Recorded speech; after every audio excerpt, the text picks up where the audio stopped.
बंगला number 17। ये कहानी 3 दोस्तों की है जिनका नाम विक्रम, सुनील और जॉन होता है, जो बंबई शहर में नौकरी करने के लिए आते हैं। तीनों बचपन के दोस्त कुछ कर दिखाने का सपना लिए इस भीड़-भाड़ वाली जगह में अपना मुकाम पाने के लिए दर-दर भटकते हैं। उन्हें कोई भी रास्ता नजर नहीं आता।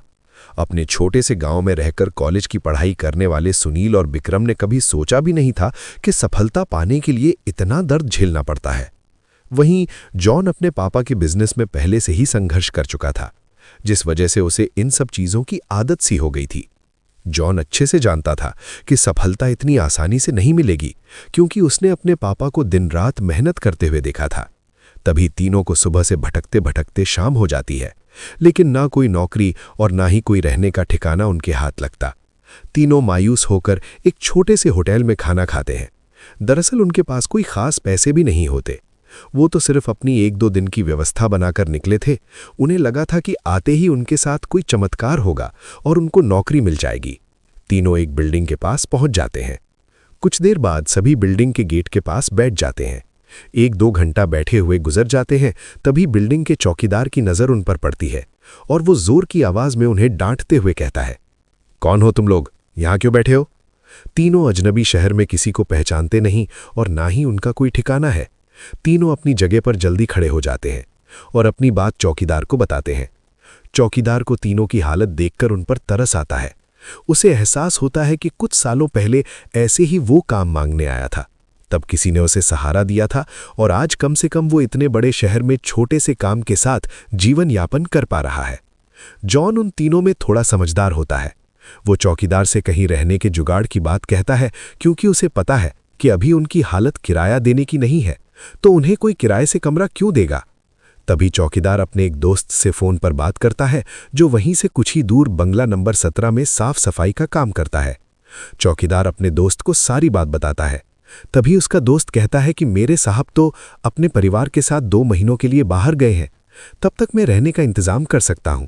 ये बात सुनकर तीनों दोस्त बहुत खुश हो जाते हैं और वो जल्दी से चौकीदार से कहते हैं कि आप हमें बता दीजिए हम उनके पास कैसे पहुंच सकते हैं। चौकीदार कहता है कि वो बंगला थोड़ा दूर है, रात को वहां कोई टैक्सी ऑटो भी नहीं मिलेगा। आज तुम लोग यहीं सो जाओ, कल सुबह हम साथ चलेंगे। तीनों उसकी बात मान जाते हैं।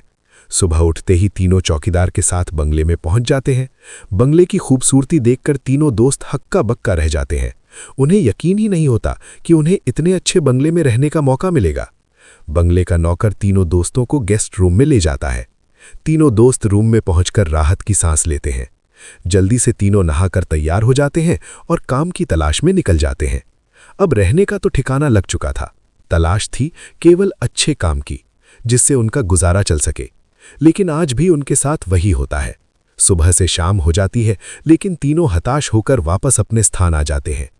नौकर तीनों के लिए खाने का इंतजाम करके रखता है, जिससे उन्हें बहुत ही राहत मिलती है। आज तीनों दोस्तों के लिए बंगले की पहली रात होती है। रात को 12 बजते ही अचानक विक्रम की नींद खुल जाती है और वो अपने आप को बंगले के तहखाने में पाता है, जहां पुराना सामान इकट्ठा करके रखा हुआ था। उसे समझ में नहीं आता कि वो यहां कैसे पहुंचा। तभी वो घबराहट में अपने दोस्तों को आवाज लगाता है, लेकिन किसी को कुछ सुनाई नहीं देता। तभी उसके कानों में सब कुछ सुनाई देना बंद हो जाता है और सिर्फ एक औरत के रोने की आवाज जाती है। विक्रम चिल्लाकर पूछता है, कहाँ हो तुम? क्यों रो रही हो? अगले ही पल विक्रम अपने बिस्तर में होता है। वो डर के कारण पसीने से लथपथ हो जाता है। वो अपने दोस्तों को जगाता है। सुनील और जॉन दोनों उसकी बात का मजाक उड़ाते हैं और कहते हैं, तुमने कोई सपना देखा होगा, इस बंगले में तो हमारे अलावा कोई भी नहीं है। और विक्रम भी अपने दोस्तों की बात का यकीन करके इस घटना को बुरा सपना समझकर नजरअंदाज करके सो जाता है। सुबह उठते ही तीनों दोस्त फिर से तैयार होकर काम ढूंढने निकल पड़ते हैं। लेकिन जैसे ही वो बंगले के गेट से बाहर निकलते हैं, अचानक कोई औरत आकर विक्रम को चिट्ठी देती है, जिसमें लिखा होता है, तुम इस पते पर जाओ तो काम मिल जाएगा। और औरत अचानक भागते हुए उनकी नजरों से ओझल हो जाती है। तीनों दोस्त सोच में पड़ जाते हैं कि हमें काम की जरूरत है, ये इस औरत को कैसे पता। लेकिन तीनों को काम की बहुत जरूरत होती है। उन्हें लगता है कि भगवान ने उनकी मदद करने के लिए किसी को भेजा होगा और तीनों उसी दिशा में आगे निकल जाते हैं जहां का पता उस कागज में लिखा होता है। यहां पहुंचते ही उन्हें एक बहुत ही बड़ी बिल्डिंग दिखाई देती है। दरअसल ये बहुत बड़ी कंपनी होती है और तीनों कंपनी के गेट पर पहुंचते हैं और वहां के सिक्योरिटी गार्ड को चिट्ठी दिखाते हैं। सिक्योरिटी गार्ड चिट्ठी नियुक्ति विभाग के पास भेज देता है और जैसे ही प्रबंधक को वो चिट्ठी मिलती है तो उसमें उसके मालिक का हस्ताक्षर होता है। वो उन तीनों से पूछता है, आप हमारे मालिक को कैसे जानते हैं?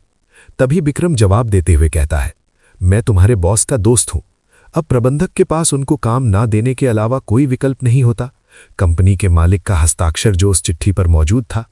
कंपनी के मालिक 7 दिनों की ट्रिप पर विदेशी कंपनियों के दौरे में थे और उस बीच उनसे कोई संपर्क नहीं था। इसलिए प्रबंधक ने उन तीनों को काम पर रख लिया और अपने साथ उन्हें काम की जगह दिखाने ले गया। लेकिन विक्रम अचानक ही दूसरे रास्ते की तरफ मुड़ जाता है और वो सीधे बॉस के चेंबर के सामने पहुंचता है और ताले को पासवर्ड से खोल देता है।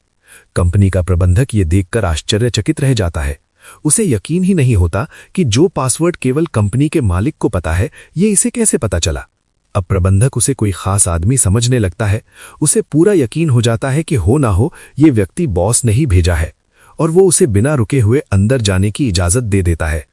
जॉन और सुनील ये सब देखकर समझ नहीं पाते कि विक्रम को ये सब कैसे पता। तभी अचानक विक्रम सभी को बॉस के चेंबर से बाहर जाने को कहता है और चेंबर का दरवाजा बंद कर देता है। कुछ ही घंटों के बाद प्रबंधक को बॉस का फोन आता है और बॉस प्रबंधक से पूछता है कि मेरे कंप्यूटर को किसी ने इस्तेमाल किया था। तभी प्रबंधक सारी बात बता देता है। बॉस गुस्से में मैनेजर को बोलता है, जल्दी से जाओ और उसे रोको, नहीं तो मैं बर्बाद हो जाऊंगा। और जैसे ही प्रबंधक दरवाजा खोलता है तो वो देखता है विक्रम बेहोश पड़ा है। प्रबंधक अपने सुरक्षा कर्मियों से उसे उठाने को कहता है और कुर्सी पर वापस बैठाता है। तभी विक्रम को होश आता है। प्रबंधक गुस्से में विक्रम को बोलता है, तुमने क्या किया? मेरे बॉस बहुत नाराज है। लेकिन विक्रम को कुछ याद नहीं कि वो अपने बंगले के गेट से यहां तक कैसे आया है। दरअसल वो बंगला पहले उसी बॉस का होता है और बॉस ने उस बंगले को अपने ऑफिस की एक लड़की के लिए खरीदा था और कभी-कभी साथ रहता था, जो कि उसके कंपनी में काम करती थी। बॉस पहले से ही शादीशुदा था और ये बात अच्छे से जानता था कि एक ना एक दिन वो लड़की उसके लिए खतरा बन सकती है। इसलिए वो उसकी निजी अश्लील वीडियो रिकॉर्ड कर लेता है और जब एक दिन लड़की को ये बात पता चलती है तो दोनों में खींचातानी करते हुए लड़की के सर में चोट लग जाती है और वो दम तोड़ देती है। बॉस बंगले के गार्डन में ही लड़की को दफना देता है और लड़की की मौत के साथ ही उसका राज दफन हो जाता है।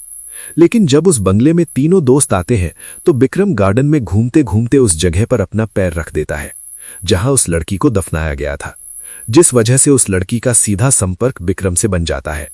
वो विक्रम के अंदर प्रवेश करके उसे काबू में करके अपना बदला लेने के लिए ऑफिस प्रवेश करती है और बॉस की काली करतूत को इंटरनेट में वायरल कर देती है।